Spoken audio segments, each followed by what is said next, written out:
Long ago, when the land of Judea was under the rule of the Roman Empire, the world lived beneath power, fear, and uncertainty.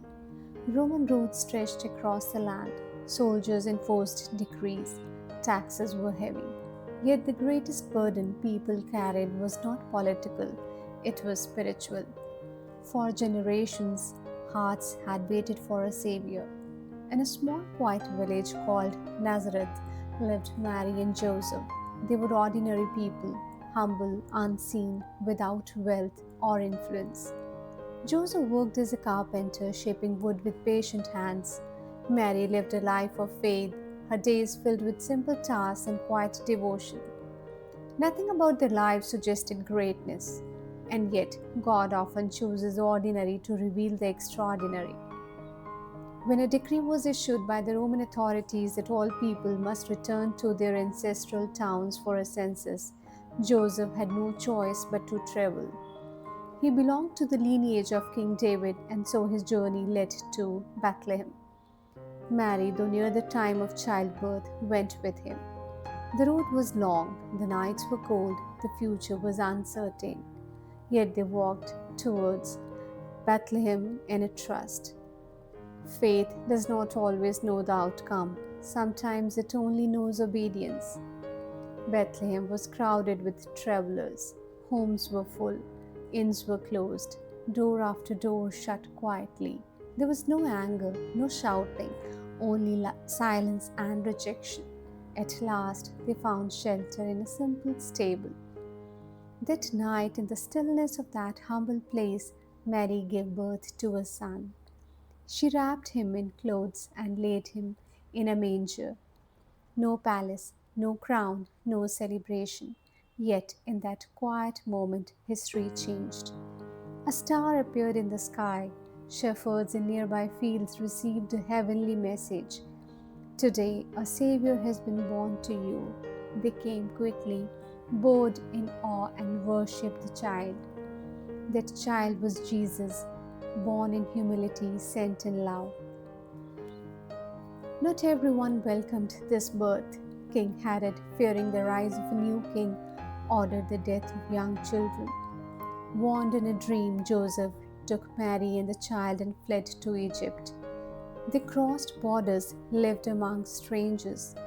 Jesus' life began not in safety but in exile. After Herod's death, they returned, not to Bethlehem but to Nazareth, where the child could grow in obscurity and peace. Each year, as faithful Jews, Mary and Joseph traveled to Jerusalem to celebrate Passover.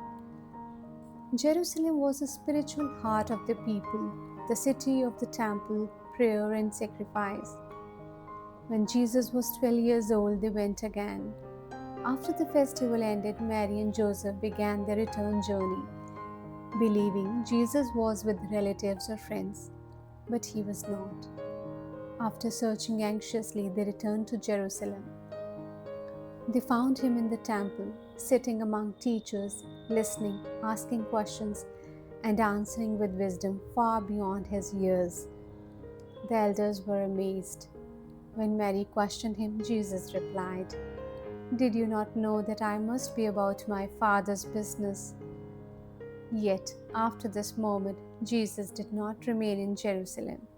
He returned with them to Nazareth, and there he obeyed, learned, and waited. For many years, Jesus lived a quiet life.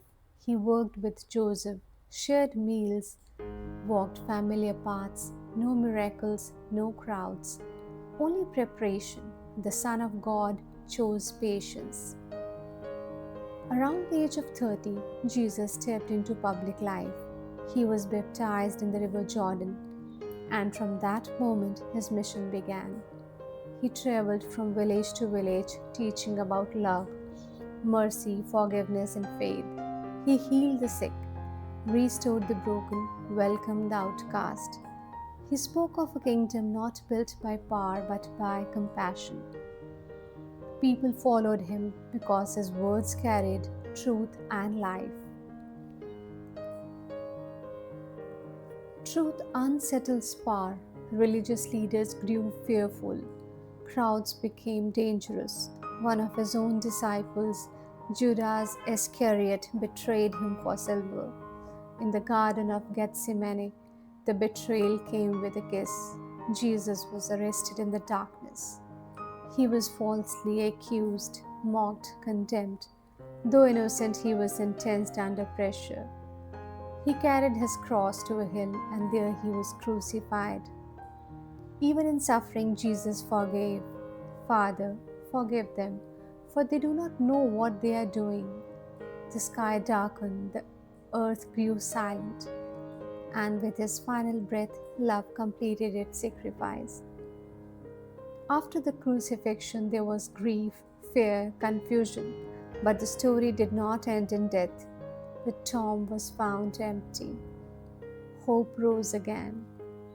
Jesus didn't come to build an empire, he came to change hearts. He did not conquer by force, but by love. That's why 2000 years later, his story is still told and still transforms lives.